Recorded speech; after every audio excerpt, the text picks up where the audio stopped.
नमस्कार, पीएनआई समाचार में आपका स्वागत है। यूपी की 9 सीटों पे भारतीय जनता पार्टी जिस प्रकार से सस्पेंस बरकरार रहा कि 9 सीटों पे कैंडिडेट उतारेगी, लेकिन एक सीट उसने आरएलडी के खाते में दिया और आरएलडी की मीरापुर सीट आरएलडी के खाते में गई। और आपको बता दें कि जो 8 सीटों पे भारतीय जनता पार्टी ने कैंडिडेट के नामों की घोषणा कर दी है। जहां एक तरफ यूपी में सीट बंटवारे को लेकर के निषाद पार्टी संजय निषाद भी सीट की मांग को लेकर के काफी भागा दौड़ी में लगे रहे, दिल्ली से लेकर लखनऊ तक, लेकिन कटहरी की सीट उनके खाते में नहीं गई और यहां से भारतीय जनता पार्टी ने कैंडिडेट भी घोषित कर दिया। आपको बता दें कि जो 8 नामों की घोषणा की है भारतीय जनता पार्टी ने, उसमें से कुंदरकी विधानसभा सीट 29, वहां से रामवीर सिंह ठाकुर को कैंडिडेट बनाया गया। गाजियाबाद 56 विधानसभा, वहां से संजू शर्मा को कैंडिडेट बनाया गया। खैर विधानसभा 71, वहां से सुरेंद्र दिलेर को कैंडिडेट बनाया गया। करहल विधानसभा क्षेत्र 110, जो कि काफी हार्ड सीट है, वहां से अनुजेश यादव को कैंडिडेट बनाया गया है करहल विधानसभा से।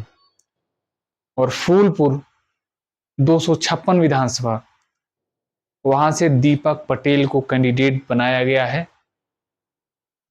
और बात किया जाए कटहरी की, तो कटहरी 277 विधानसभा क्षेत्र, वहां से धर्मराज निषाद को कैंडिडेट बनाया गया। मझवा विधानसभा सीट 397, यहां से सुजीस्मिता मौर्य को कैंडिडेट बनाया गया। और शीशामऊ, जो कि शीशामऊ की सीट भी क्लियर हो चुकी, थोड़ी देर बाद पहले 7 नामों की घोषणा हुई, फिर उसके बाद शीशामऊ की घोषणा हुई, वहां से सुरेश अवस्थी को कैंडिडेट बनाया गया। जो कि यूपी में सीट बंटवारों को लेकर के पेच फंसा रहा। एक तरफ संजय निषाद भी सीटों की मांग करते रहे और कटहरी विधानसभा से संजय निषाद मांग कर रहे थे इस सीट की, लेकिन भारतीय जनता पार्टी ने कैंडिडेट घोषित कर दिया और केवल एक ही सीट भारतीय जनता पार्टी ने आरएलडी के खाते में दिया, वो भी मीरापुर विधानसभा से। वहां से आरएलडी ने मिथिलेश पाल के नाम पे मोहर लगाई और 9 सीटों पे उम्मीदवार घोषित हो चुके हैं यूपी में। एनडीए गठबंधन की तरफ से अगर देखा जाए तो भारतीय जनता पार्टी और आरएलडी, इनका यूपी में गठबंधन है, अलायंस है, और इन्होंने कैंडिडेटों के नाम की घोषणा कर दी है। अब देखना काफी दिलचस्प होगा कि होने वाले उप विधानसभा चुनाव में जो परिणाम आएंगे, कहीं न कहीं 2027 के समीकरण को साधेंगे। अब यहीं से तय होगा कि 2027 के विधानसभा चुनाव में जो समीकरण बनने वाला है, वो इसी विधानसभा चुनाव से, उप विधानसभा चुनाव से तय हो जाएगा 2027 का समीकरण। क्योंकि एक तरफ यूपी में पीडीए बनाम एनडीए है, अखिलेश यादव ने जो नारा दिया है पीडीए का,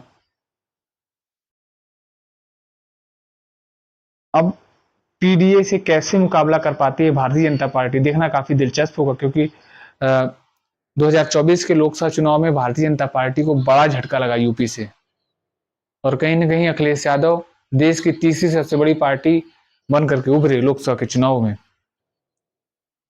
उनका पीडीए का फॉर्मूला काफी कामयाब होता दिखा। अब देखना ये दिलचस्प होगा कि उप विधानसभा चुनाव में क्या भारतीय जनता पार्टी अखिलेश यादव ने जो पीडीए का नारा दिया है, क्या उसको भेद पाएंगे।